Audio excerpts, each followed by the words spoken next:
وسائر الجسد والروح وتربة النسور بسر الأسرار الفاتحة. الحمد لله رب العالمين. إياك نعبد وإياك نستعين صراط المستقيم صراط الذين أنعمت عليهم غير المغضوب عليهم ولا الضالين. اللهم صل وسلم وبارك عليه وعلى آله. لا إله إلا الله. لا إله إلا الله.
العالمين. اللهم صل على نور الأنوار وسر الأسرار وترياك الأغيار مفتاح باب اليسار سيدنا ومولانا محمد المختار وآله الأطهار وأصحاب الأخيار عدد عن الله وإفضاله. سبحانك لا علم لنا إلا ما علمتنا إنك أنت العليم الحكيم. اللهم ذكرنا ما نسينا وعلمنا ما جهلنا ولا حول ولا قوة إلا بالله العلي العظيم. قال المصنف رحمه الله تعالى ونفعنا بعلومه بالدارين آمين. Jemaah sesubuh rahimahullah, assalamualaikum warahmatullahi wabarakatuh. Alhamdulillah, senantiasa kita mengucapkan puji dan syukur kita kepada Allah Subhanahu wa taala atas limpahan rahmat hidayahnya subuh ini. Atas izninya kita dapat melanjutkan kajian kita, mudzakarah kita. Jadi hadis-hadis tentang keutamaan Nabi sallallahu alaihi wasallam atau tanda-tanda beliau menjadi utusan Allah Subhanahu wa taala. Ya, hadis berikutnya riwayat daripada Imam Ahmad.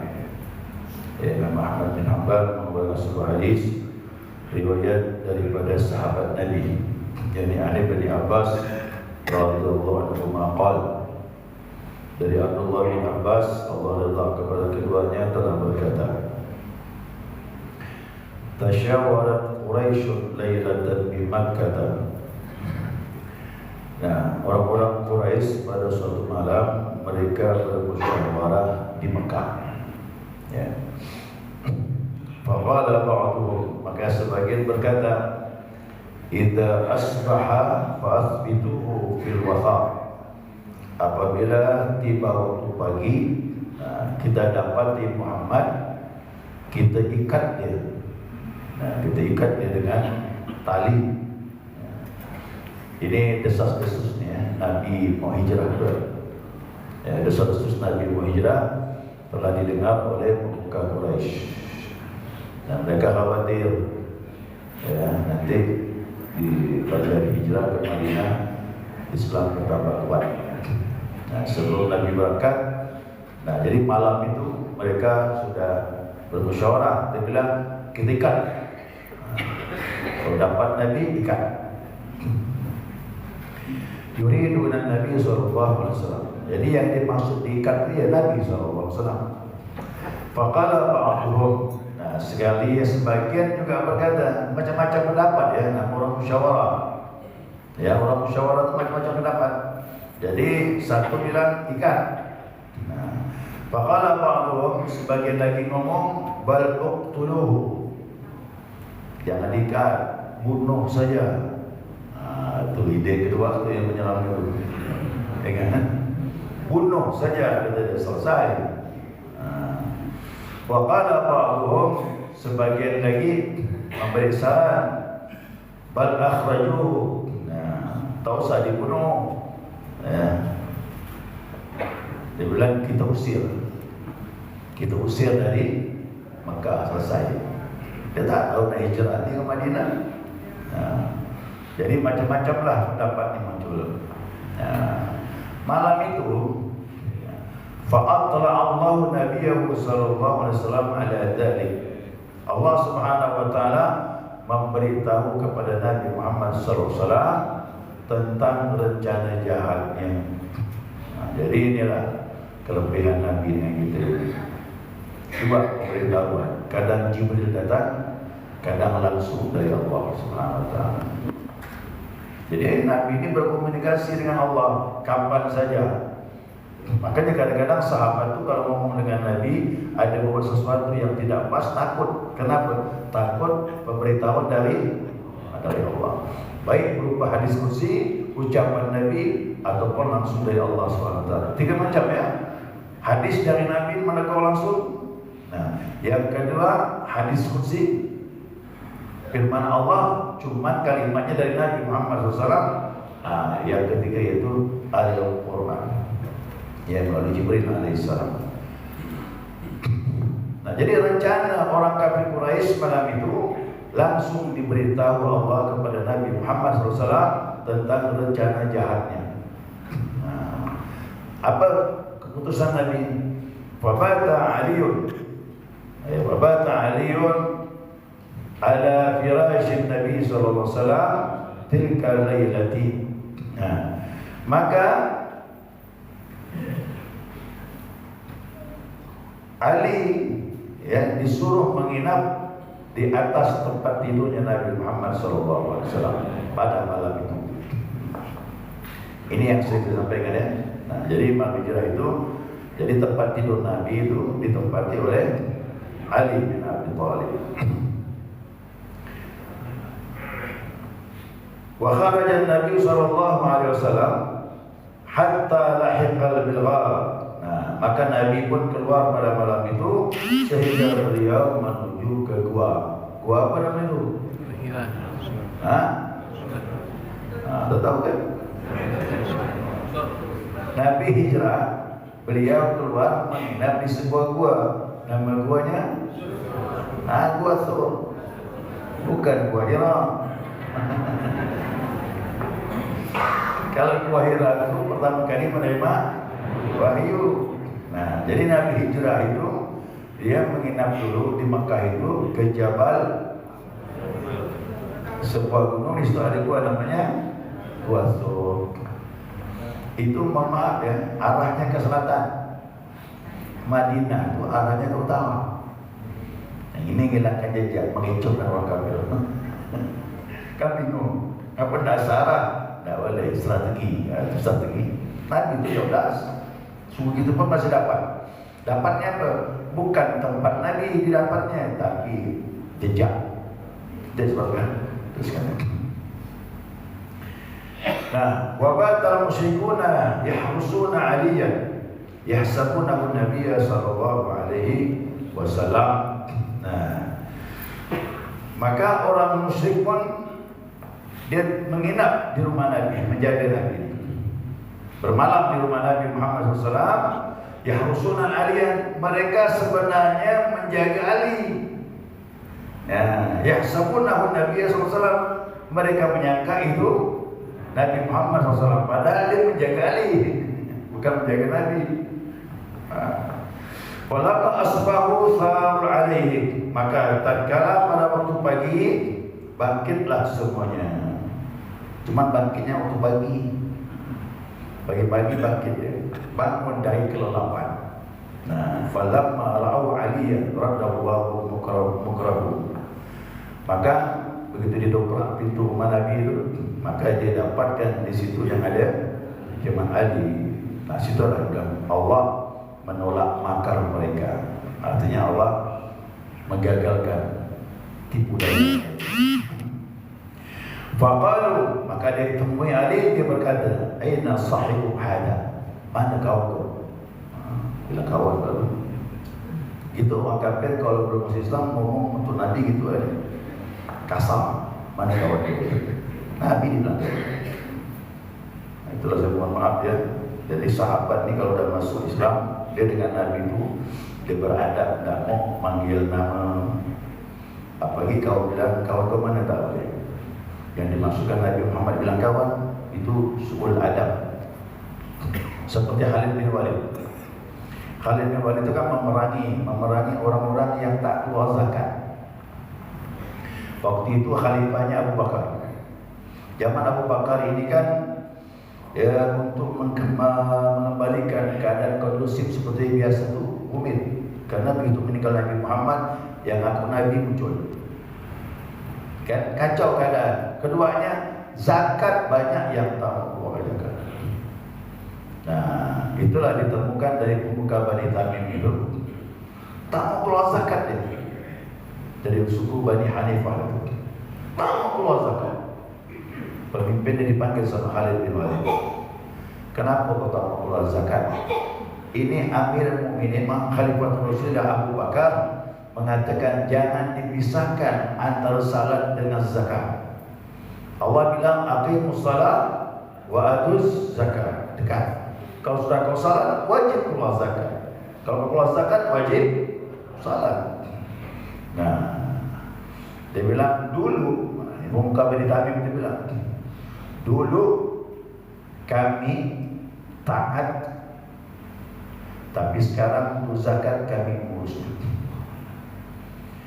Ini ditaati oleh Abu Bakar, kata Khalid, kerana Abu Bakar mentaati Rasulullah SAW. Ya, Nabi Muhammad SAW. Dia bilang apa? Muhammad sahibuk. Dia bilang, Muhammad kawan kau. Langsung coba pedang topasnya Pak, tangkal dia. Dia tersinggung. Khalid bin Walid, belum pernah umat kan Islam tu. Bani Tamim itu kan Islam.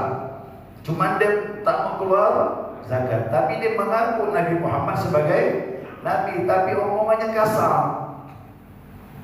Muhammad kawan kau. Lagi dah cabut pedang, ditepas, putus saja.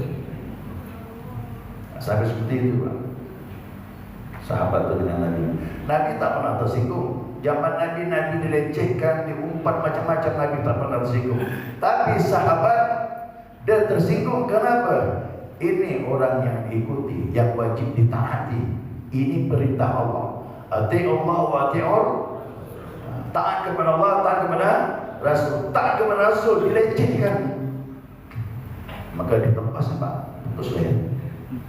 Itu sahabat Khalid bin Walid. Dia bilang kita harus laporkan kepada Khalifah Rasulullah. Siapa itu? Abu Bakar. Sampai berita kepada Abu Bakar.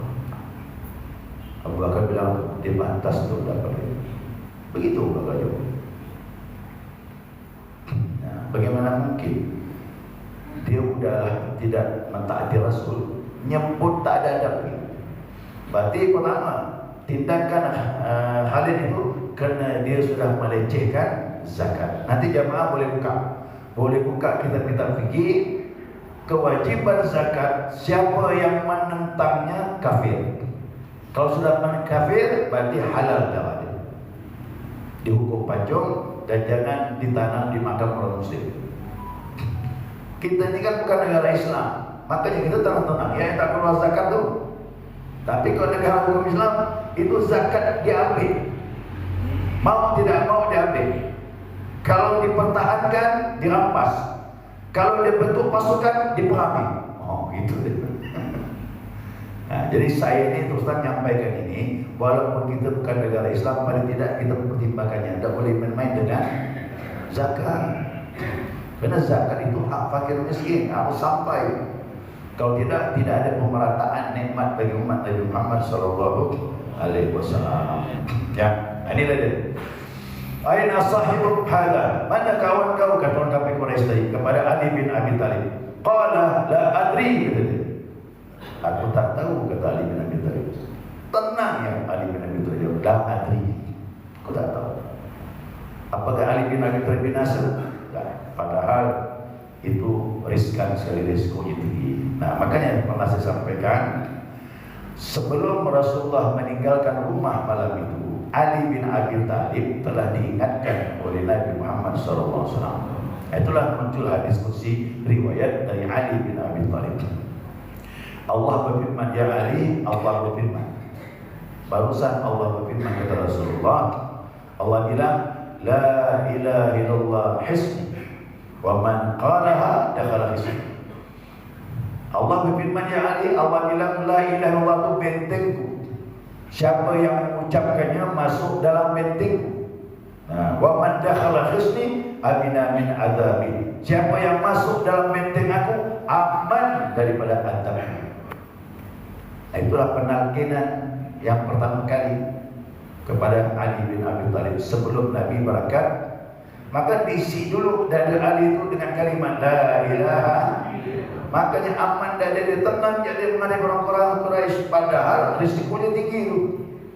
Boleh jadi nyawa pun bisa melayang malam itu.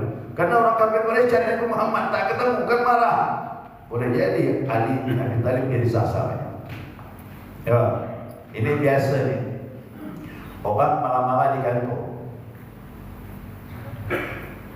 Ya, orang kantor misalkan apa ni? Angin apa kau ni marah? Rupanya masalah di rumah. masuk rumah bawa sudah jadi kuring-kuringan. Gitu kan istri, momen kita pun dia bilang, apa kau ni upah marah sama anaknya kita yang kena. Itu biasa. Orang kafir Quraisy tadi ini emosi dia tinggi, dia jangan Rasulullah tak dapat. Siapa kenanya? Seharusnya Ali yang kena sasaran, tapi dia aman, tenang saja. La adri kata dia. Kenapa? Di dalam dadanya telah diisi oleh Nabi la ilaha aman kata Allah. Siapa yang masuk dalam benteng aku, itulah penalkinan. Ya. Kemudian faktasu athalahu. Mereka pun keluar mengejar jejak Nabi Muhammad SAW. Sebenarnya dia tidak tahu dia harusnya ke arah Madinah utara, Nabi ke selatan. Dari mana dia tahu? Dari jejak. Karena orang Arab paham betul siapa naik kuda, tapak kuda, bekas tapak kuda dia tahu. Dia ikut jejaknya. Yang mereka mengejar, falamma balagul jabal ikhtalat alaihim, sampai sebuah gunung dia dapat jejaknya. Sampai naik gunung Jabal Sur tu lah, naik ke gunung rupanya ni. Bingung di mana dia ni nginap ni, di atas gunung kan. Bingung tu. Fasaidul jabal, dia naik lagi ke atas gunung. Dia ketemu, dia bilang apa? Famarrul bil ghar, akhirnya ketemu sebuah lubang gua. Sampai di gua tadi, di dekat-dekatnya, fara'au ala babihi nasjal ankabut. Aku dekati pintu gua itu, kata orang kafir Quraisy, ada sarang laba-laba. Ada sarang laba-laba. Faqalu, dia berkata, lau dakhalaha huna lam yakun nasjul ankabut ala babihi. Kalau memang dia masuk dalam gua ini, tak mungkin lah laba-laba buat sarang di depannya. Ada sarang laba-laba untuk pintu gua tu. Ya, berarti ini udah lama. Famakatha bihi thalathata layalin. Akhirnya dia pun pergi. Dia pergi dan Nabi menginap di situ berapa malam? 3 malam. Jadi zaman tak gampang hijrah untuk mengecohkan orang kafir. 3 malam dulu nginap di Mekah. 3 malam. Hari-hari disupport sama para sahabat, termasuklah anak Abu Bakar sering bawa makanan. 3 hari 3 malam bawa makanan untuk Nabi Muhammad SAW. Ya, kemudian Abdullah bin apa nanti itu ada. Nanti ada lagi tadi. Ada sahabat namanya Abdullah itu. Dia intelijen. Pergi ke Mekah, balik itu nyampaikan berita situasi di Mekah. Bagaimana situasi orang kafir selanjutnya terhadap kepergian Nabi Muhammad SAW. Nah, ini termasuk mukjizatnya. Kelendak mudah laba-laba bersarang. Kalau kita ketemu tempat ada sarang laba-laba, apa pemikiran kita? Ini tempat baku ke lama? Dah lama apa dia buat sarang, tak ada baku di dalam. Begitulah pemikiran orang kafir. Tak mungkin Nabi Muhammad ada di dalam kalau ada sarang laba-laba. Itu sarang laba-laba itu Allah buat dengan huruf kaf dengan nun. Betul tak? Allah ni kalau buat sesuatu dengan huruf ya, kaf dengan nun, kun. Kaf dengan nun. Jadi ada maka idza arada syai'an yaqula lahu kun. Kalau dia berkehendak dengan sesuatu cukup dia katakan kun, jadilah. Bayakun maka jadilah dia. Ya, baik jemaah sekalian. Apa sih hikmahnya ni? Sering kita dengar ini hadis ini. Berarti ini cerita ini autentik dari hadis Ahmad. Ini hadis yang baik, hadis yang hasan tentang hijrah Nabi Muhammad SAW. Jadi jelas bahwasanya seorang nabi, seorang rasul memang perjuangannya berat. Kita ini kan biasa je lah. Ya, kalau kita terlalu santai dengan agama ni, kadang-kadang malu juga dengan Rasulullah SAW. Ya, bagaimana lah ada kita dengan Nabi berjuang, bertaruh nyawa dan sebagainya. Tetapi kita tak serius dengan agama, kadang-kadang kita melecehkan Nabi Muhammad SAW. Itulah kata Abah Ali bilang, seriuslah dengan agama ni. Kerana agama ni bukan main-main, bukan dongeng. Allah ciptakan langit bumi ni kerana agama. Allah ciptakan Nabi Muhammad kerana agama Islam yang dibawa oleh Nabi Muhammad sallallahu alaihi wasallam. Nah, paling tidak kita mentaati Rasulullah selesai. Ya, mentaati. Keperjuangan mungkin kita tak mampu seperti para nabi itu. Nah, semoga kita istiqamah dalam melaksanakan ibadah kepada Allah Subhanahu wa taala. Baik jamaah, untuk Selasa yang akan datang, libur kita ni. Kami orang-orang mau berangkat ke Banjarmasin. Berangkatnya hari Jumaat malam 1, kembalinya Jumaat depannya lagi. Ya, Ustaz Azmi pun ikut kami. Jadi kalau dapat Ustaz Yusuf jalan. Ya, Ustaz Yusuf gantikan zikir untuk di sini. Daripada kosong, tetap jalan sebagaimana biasa insya-Allah. Insya-Allah 2 minggu lagi kita akan ketemu. Kita lanjutkan 2 pekan lagi kita ketemu lagi di sini untuk melanjutkan kajian kita insya-Allah. Dan saya ingatkan lagi malam ini pertengahan bulan Rajab kita ada amalan salat sunnah 10 rakaat itu kita lakukan di Masjid Darun Najah, Sungai Raya Dalam. Maghrib berjamaah, zikir, ba'diyah, kemudian salat sunnah Rajab 10 rakaat. Nah, kemudian kita ada waktu mungkin salat sunnah sampailah menjelang Isya. Setelah Isya berjamaah, zikir sebentar, selesai pulang. Ya, hanya itu saja. Ya, hanya tambahan amalannya salat sunnah. Di sana kan ada kajian. Nah, kajiannya saya ganti dengan ibadah salat sunnah. Kalau dulu saya ngerjakannya pada Isya, kajian tetap jalan. Nah, tapi sekarang saya tanya dulu pengurus masjid, gimana malam Rabu 2 minggu yang lalu dah kita pakai di sini, tak ada belajar, cuma zikir saja. Boleh tak malam pertengahan ini? Boleh, dia mau, setuju. Ada kita isi dengan ibadah kepada Allah Subhanahu wa taala. Mudah-mudahan jemaah bisa hadir. Ya, insya-Allah kita ramaikan Masjid Darun Najah. Amin ya rabbal alamin. Ya, demikian. Mungkin ada pertanyaan?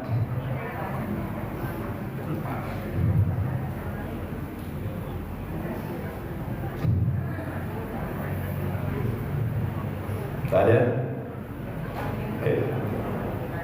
Kalau tak ada, baca dulu lagi.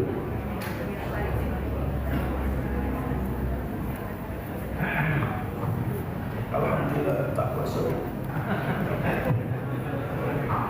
Ya. Subhanakallahumma wa bihamdika asyhadu an la ilaha illa anta astaghfiruka wa atubu ilaik. Allahumma shalli ala Muhammad. Ya Rabbana tarabna